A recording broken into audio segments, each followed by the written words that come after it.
Hello and welcome to a new video. Today we're going to be making the 2026 Edison tier list. I'm kind of excited for this video. I've thought about doing this for a while, and I think now that we have a new year, we just had the World Championship, it could be an interesting time to talk about what's going to happen in 2026 and what the best decks would be.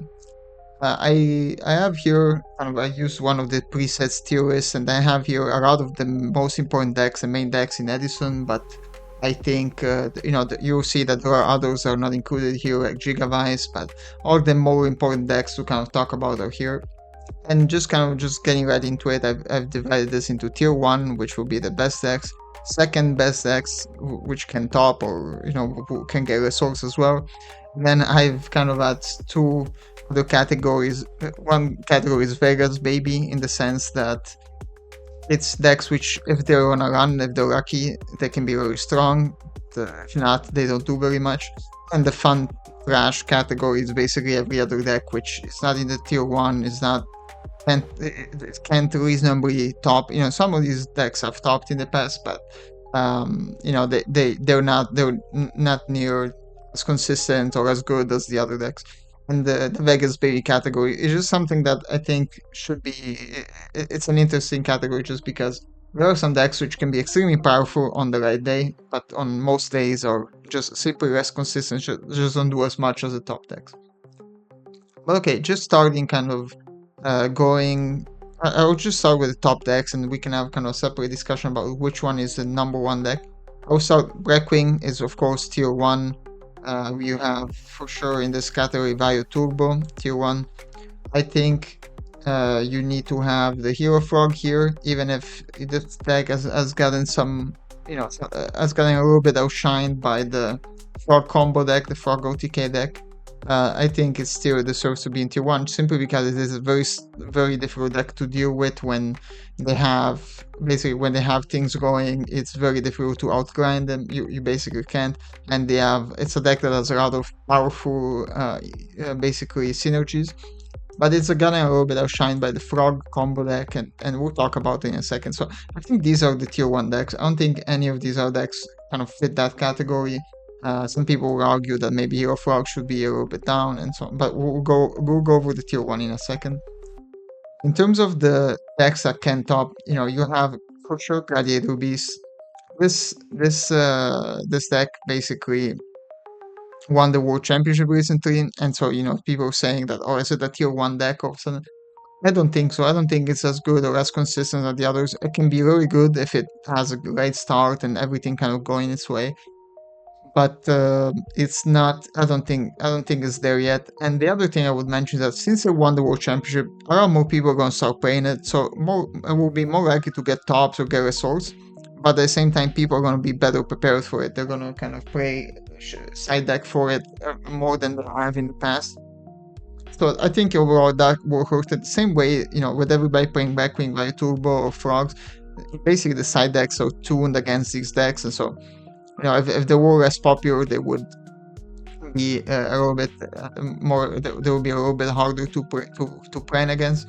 Well, Gladiator Beast is going to be more popular now for sure because of basically because they won the World Championship. So I think it's going to hurt it a little bit, and it's going to maybe prevent it from being a tier 1 deck. We'll see what the resource will be in 2026. It will be interesting to see. Also, in kind of decks that can top, I will put Machina, the various types of Machina decks, Machina Lightsworn, Machina with basically with there's various versions, but probably the Machina Lightsworn is probably one of the better ones. And I think this is a deck that can top. It has some consistent. It is relatively consistent, and it has some powerful things, like the main monster can be kind of tricky to deal with. But I don't think it's nowhere near as good as tier 1 deck. In terms of kind of just quickly going on to some fun / trash decks, I think Dragons is a fun deck, but it's not good enough. If it breaks, it basically can't do anything. Hero Beat, I don't think, it's just so underpowered compared to what the other decks do. And I mean, it can lose to itself too. It doesn't always have consistency because, for example, you can have the Spark without having the heroes, or you can have the Miracle Fusion. At the same time, it's just very underpowered compared to what most of these decks do.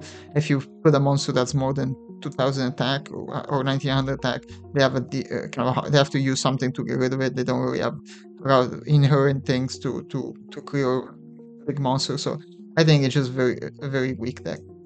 Quickdraw, this I even played with this on the channel. I mean, this is a really fun deck. You can do synchro plays and all that, but it's just not good. Any card that makes you discard a card to play it, and then you need something else to put together with it to make a synchro play, and that synchro can be outed by bottom res or something like that.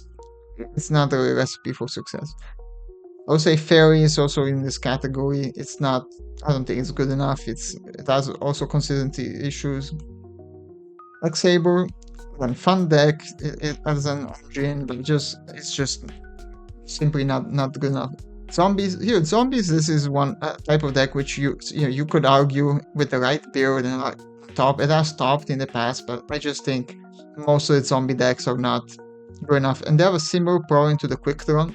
So actually, I'll put zombies as one of the best here, one of the best fun decks here, and I think the point that zombies have that they have a similar point to Quickdraw, that they need 2 cards to make a play. Like they need to make synchros, they need to have the break spreader and all that. So they are very vulnerable to backrow, and so that's kind of a point with it. Other decks, Diva Hero, I think this goes into the fun category too. It is a much stronger deck than Dragons and all that. It has some of the good aspects of the kind of the hero decks, but it has more kind of potential. But I don't think it's good enough. I'll put Amaryllis here as well. I don't think it's quite as powerful as the other deck. I'm not as familiar with Amaryllis as I am with some of the others, but still, I don't think it's near the top. Dragon Turbo, this can be an extremely powerful deck, but it has really big consistency issues. I played this deck before, and basically you draw hands with trade-in, and you don't have any monster discard, or you have the cards of constants, no tuner, or you have hands where basically do nothing. If everything goes well, though, this can be a really good deck, but it's really not. It's just way too inconsistent, I think, for me to play at a tournament or anything like that. I just think you have better options. What it can do is extremely powerful. It can OTK out of nowhere, and it will do that sometimes, but it doesn't have really any interaction because you have to play. You don't really have space to play many traps. Usually, you have to basically draw the parts you need together, and that makes it very kind of just very inconsistent deck overall. Frogs, I'm guessing this kind of talks about the various frog variations, like frog monarchs. I think this is a good deck. I mean, there's a lot of similarities between these 3 decks, especially Hero Frog and the frogs, because you have the monarchs, I think this is a good deck. I mean, it's not as good as the other 2. Could also be into the fun category just because, but it is a strong deck, and you do see some Frog Monarchs decks winning, especially locals, or winning tournaments. Not to say that that's necessarily statistically significant, but I think you have a lot of access to different things, and you basically have a lot of the strong parts of the Hero Frog decks, which are the frogs and the monarchs, but you don't have the heroes, and so that makes you I think it makes you just a little bit worse. And you don't have even the searing of Frog combo, which has just such a high searing, can just OTK out of nowhere. So lastly, we have Lightsworn. I think Lightsworn is actually a very good deck. I can top for sure, but it's one of those decks which I think kind of captures the Vegas baby philosophy of everything, because you basically are relying on mirroring certain things, and it is more consistent, meaning that you have a lot more mirroring options. You have a lot more ways to get your things compared to Dragon Turbo. It does have a secondary game plan, meaning if you don't do the broken things with Dragon Dragon, you still have some good Lightsworn monsters, you still have some good cards in your deck that can do things, but it doesn't mean just because it doesn't have the combo doesn't mean it can't play. But of course, if you're gonna take this to a tournament and you're playing against Blackwing via Turbo, basically to really win that tournament, you need to go over the top of them. So if you're not doing your thing, if you're not milling the right things at the right time, it becomes kind of a difficult deck to pilot or to play. It can become a slow deck if it takes a while to get your graveyard set up. can, the Blackwing Value Turbo, they don't really need it, need that much setup. They can have a Grapher, for example, Value Turbo, and they start basically do their combo. Of course, you can go over the top of them. You have a higher ceiling. You have a lot of inconsistency issues. Okay, going over kind of the tier 1 decks, trying to order them in some way. I would say here it's very tough to really, at the end of the day, yes, there are statistics on this, but it's very tough to really decide which is the best one, how you order them. I would say that Era Frog is a little bit worse than Frog Combo, simply because it has some inconsistency issues, maybe not as many as the Frog Combo deck, but it can really break and break really really hard, especially if you draw one part of the engine like the heroes and you don't have frogs, or you have the monarchs, you don't have the frogs. Basically, you really have to kind of put together this puzzle of 3 different parts of the deck that need to work together. But when they do, this is very powerful. So I would say that this is still a tier 1 deck. The Frog OTK, Frog Combo deck, is one of the most boring decks to play or to play against. It's also one of the hardest decks to pirate, because they really requires a lot of sequences, you have to know your lines very well. Of course, it can be done, but I would say that it's just a little bit behind the other two, simply because not only you need to pirate it extremely well for the whole tournament, and that can have an effect, especially if you're playing many rounds, like being able to do the lines, and especially when you're playing around different things in certain situations, like I think this can be the other thing. It is vulnerable to deck devastation virus and not some other things. So I think it's just a little bit behind these two decks. I would say, and of course I play Value Turbo usually. I would say that Value Turbo is the best deck. We saw in the World Championship how many people were playing it. That's not the main reason. The reason is I think it's a little bit better than Blackwing. Simply this: the just card for card quality of Value Turbo is slightly better. You have also, so you have Caius, you have basically a lot of the you have Sirocco against the Blackwing matchup. Basically, every card in your deck, or almost every card, does something. Every card is really strong. And in Blackwings, you have something similar in the sense of like you have some broken hands, auto win hands with the Whirlwind, and then basically you're off. But Whirlwind is a 2. I can get a Misty, and on top of that, you can draw some awkward hands with Blizzards, with the Gales, without having a bigger monster. So you do have some. You can have problem hands, but in general, I would say that the Blackwing deck is quite consistent. But I mean, it's very close. You have a little bit more interaction. You have better tap. You have Icarus attack, but I think at least, for example, in my list, you can play Icarus also in Value Turbo. Why not? And you have, in both cases, you have access to a lot of the strong side deck cards like the virus and so on. So it is very close, but I think Value Turbo just slightly better, because at the end of the day, when you look at the card for card quality, like if you're taking kind of if you're top decking in a vacuum, I think with Value Turbo you can have some better top decks.